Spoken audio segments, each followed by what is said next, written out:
Welcome to the fifth week of the Draft Utopia NFL Digest. This is Chris Ransom, and there were 14 games this week. 4 teams had bye weeks, including the winless Tampa Bay Buccaneers and the Pittsburgh Steelers. Bills-Browns. Browns won 37-24.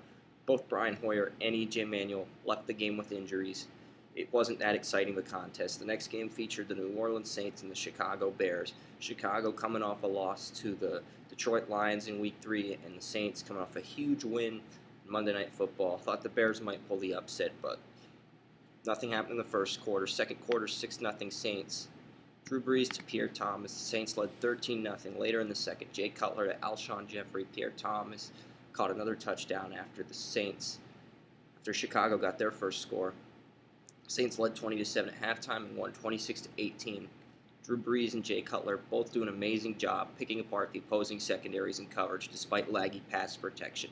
Tim Jennings and Charles Tillman, they had good coverage schemes at times, but Brees is able to find Jimmy Graham and pick apart Chicago safeties. He's able to get the ball to Pierre Thomas for 2 passing touchdowns. Chicago's middle linebacker has to be more focused on Drew Brees and more focused on what Pierre Thomas is going to do in terms of pass catching and running out of the backfield. You didn't see that with the Chicago Bears on Sunday, and that's why the Saints won 26-18.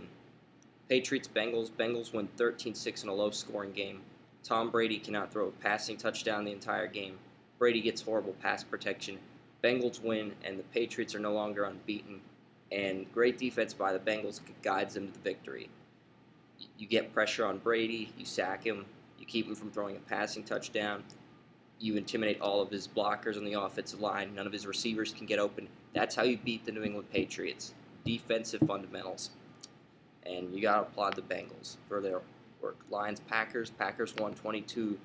Aaron Rodgers, a big day, 20 for 30, 274 passing yards, 1 passing touchdown, no picks.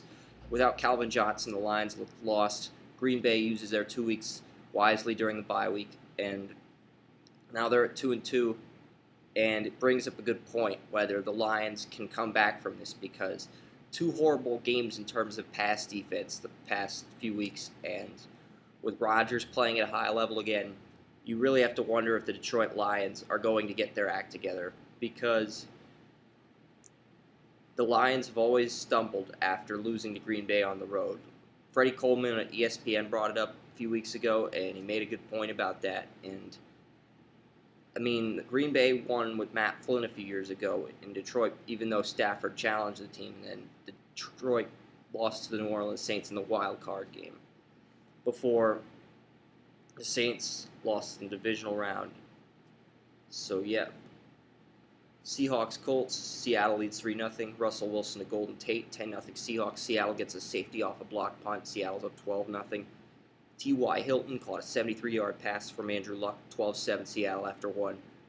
Second quarter, Delano Howell, 61-yard return off a blocked punt. Colts lead 14-12. Jermaine Kearse catches a 28-yard pass from Russell Wilson. Seattle leads 19-14. Seahawks up 19-17 at halftime. 25-17 Seahawks. Andrew Luck to T.Y. Hilton. Touchdown Colts. Indianapolis for the 2-point conversion. They failed to score off the conversion. Seattle still up 25-23. Seahawks led 28-23 after a field goal. Donald Brown with a 3-yard rushing touchdown. Andrew Luck to Reggie Wayne to get the 2-point conversion. Now the Colts lead 31-28. Vinatieri with a 49-yard field goal. Colts win 34-28. Wild game and a wild finish. Andrew Luck, fantastic job reacting properly. Even with bad pass protection, Seattle's defense was very aggressive, especially the front 7. Chris Clemens got by Anthony Costanzo. Bruce Irvin did well in his first game back after the 4-game suspension, getting a sack, picking apart the interior offensive line. So, looking at Seattle, the way they constantly pressured Andrew Luck, and the fact that Luck rose above the pressure, he delivered. He picked apart a legit Seattle secondary with Richard Sherman, Earl Thomas, Cam Chancellor, Walter Thurman, I believe, is still playing for Bryce Browner. And they were able to, T.Y. Hilton was able to pick apart Walter Thurman in coverage. But still, even though Sherman, those guys did a good job covering, Luck did a great job not being phased out, maintaining his composure and making the correct throws, guiding Indianapolis to a victory. Ravens-Dolphins. Ravens won 26-23. Jason Tucker kicks a field goal with 1:42 left, puts the Ravens on top. Eagles-Giants. David Wilson with a 5-yard run that put the Giants up 7-0. Second quarter, 7-6. LaShawn McCoy with a 1-yard rushing touchdown. Eagles led 20-7 at halftime. Third quarter, Reuben Randall, 2014 Eagles. Again, Randall, 21-20. Eagles would get a fifth field goal and lead 22-21 heading into the fourth quarter. Nick Foles in relief from Vic. Foles to Selleck. Eagles lead 29-21. Another passing touchdown to Deshaun Jackson. Eagles deliver and win 36-21. Giants 0-5. Eagles 2-3. And the Eagles look like they're going to challenge the Dallas Cowboys for first place in the NFC East right now. And you have to like how Nick Foles stepped up against the Giants, and Foles proves why Vic needed to be benched 2 weeks ago with his performance, 197 passing yards, 2 passing touchdowns, no picks. Great job by Nick Foles getting the ball rolling and helping the Philadelphia Eagles establish an essential road win against the New York Giants in New York. Giants fall to 0-5, and their playoff hopes are doomed if they weren't doomed 2 weeks ago. Jacksonville, St. Louis, Rams win 34-20. Sam Bradford, 3 passing touchdowns. Jaguars traded Eugene Monroe to the Baltimore Ravens, and they moved Luke Jokel to left tackle after having Jokel at right tackle and Monroe at left tackle. And now Luke Jokel is on injured reserve. Blaine Gabbert was injured in this game too. So the Jaguars look like they're going to go 0-16. They play the Denver Broncos next week. Why not sign Tim Tebow, bring him on the roster, and give him a shot to go into Denver against Peyton Manning, the guy that replaced Tebow, and see what he could do. I think it's worth a shot at this point because you've got no options, and you're going to go 0-16 unless you get Tim Tebow. I'm not saying you're not going to go 0-16, but at this point, something's worth a shot, and the Jaguars look screwed. Chiefs-Titans. Kansas City's defense delivers again with Ryan Fitzpatrick substituting for Jake Locker, and the Titans are not the same team without Jake Locker. Fitzpatrick's not an NFL quarterback, and even though Alex Smith struggled in this game, defense is able to play at a high level, and the Chiefs arguably have the best defense in the NFL outside of the Seattle Seahawks, who struggled today. So Kansas City's defense guiding the victories, a 5-0 start, one of 3 5-0 teams.